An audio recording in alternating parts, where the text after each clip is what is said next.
That's what I don't know if it's a quorum. It's just as far as they split up the platforms committee and dealt with about 7 issues. I think it is. It's individual liberties, American liberties, national sovereignty. I don't know. I'll have to look at the list. There's lists all over the place, but this smaller subcommittee, I didn't sit on that one. I wanted to sit on the national sovereignty issue, but from the other folks that we sent over to that committee to observe, there was only 2 people sitting there.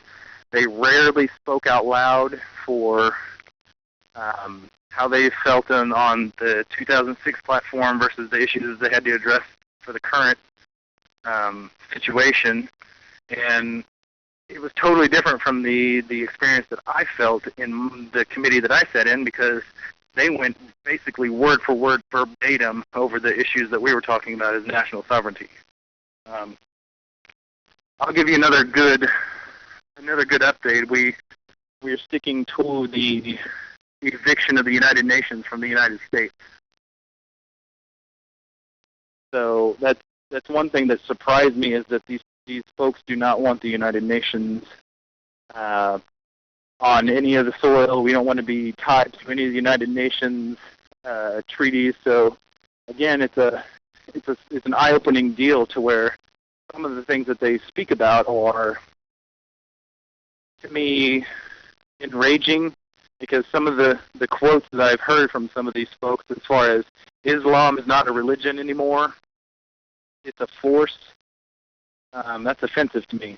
But well, let me ask you though, Brandon, are a lot of these things that they're speaking of, you're saying that these are actual platformed resolutions that they're trying to pass at the convention? Some of them are, and some of it is as far as dialogue between the committee members. Again, I'm trying to take notes as much as the dialogue that I can hear. But the Judeo-Christian/Christian argument is pretty major here.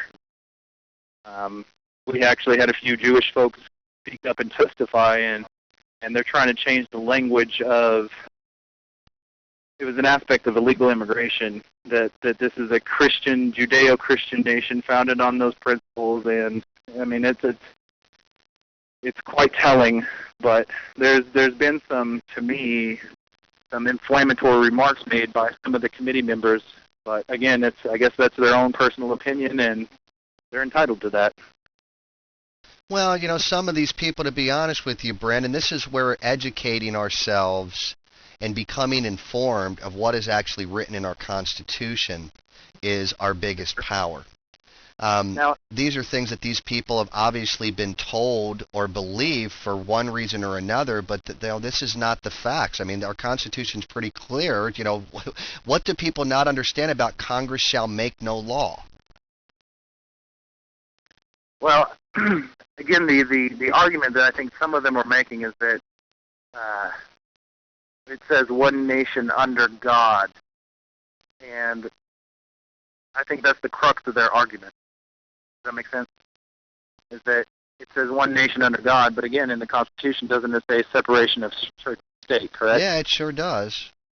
So again, I don't know if it's a catch-22 for some of these people because of their belief systems. I don't know.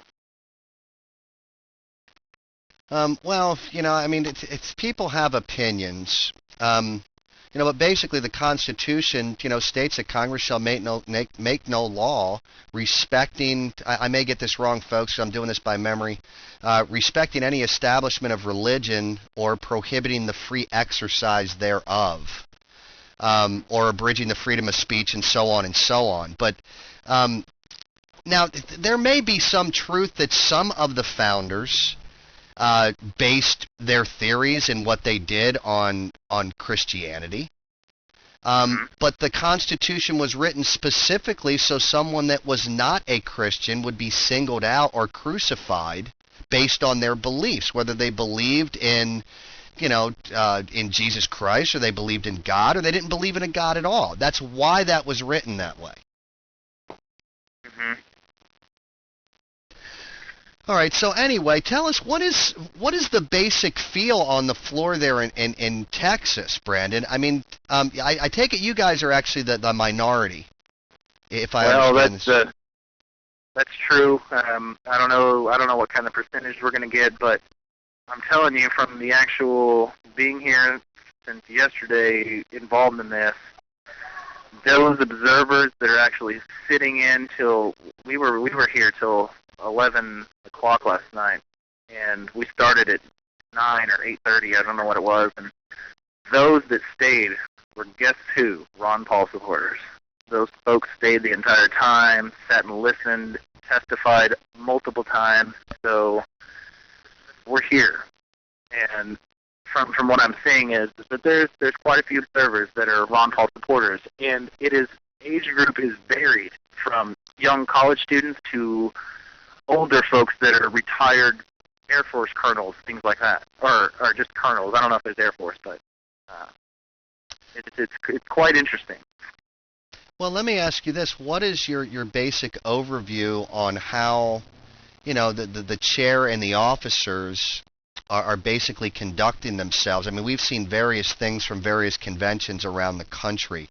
What is the behavior of the officers at the convention that you're at, in your opinion? Well, I don't really know because, again, this is my first experience in this, so I don't know, I guess, what to expect. Okay, well, let me try to clarify. Are points of order being addressed? And to the best of your knowledge, are they actually abiding by their party rule and/or parliamentarian procedure? Yes, they are sticking to the book of parliamentary procedure and Robert's Rules of Order and making sure that everything's controlled. Yes, it's pretty on the ball as far as that aspect goes. Now, again, as far as the testimonials go, we are only limited to 3 minutes to speak on any issue that we want to. So if you want to speak about the Trans-Texas Corridor or any other trade corridor that's going through the United States, you can speak on it, but you only have 3 minutes to speak on it. And after that, of course, the committee can then ask you questions, and you can address those, but you only have 3 minutes to get your say across here. Well, Brandon, actually, you can make a motion on the floor to actually extend the time, which basically changes your agenda. Now, the only way to get this passed was you would have to have a 2/3 majority actually vote to extend the time limit, but it may be worth a shot if you think that it's important enough to do so. Okay. All right. I'm taking notes as you say this too, by the way, so... Yeah, just say that I move that we extend the time limit to the speakers as so desired.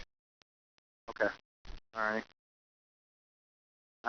Let's see. I'm going through some notes here to see if there's anything major. Is there any other questions that you'd like to ask me while I review?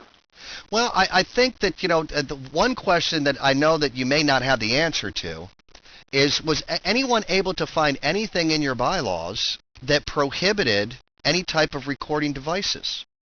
No, okay. There was nothing in the bylaws, but at the very beginning of the Platforms Committee meeting, they took is it a vote? Is that what you call it? Well, it could be a vote. I mean, it depends. Did they ask all in favor? Or? Yes, they did that. They asked all in favor of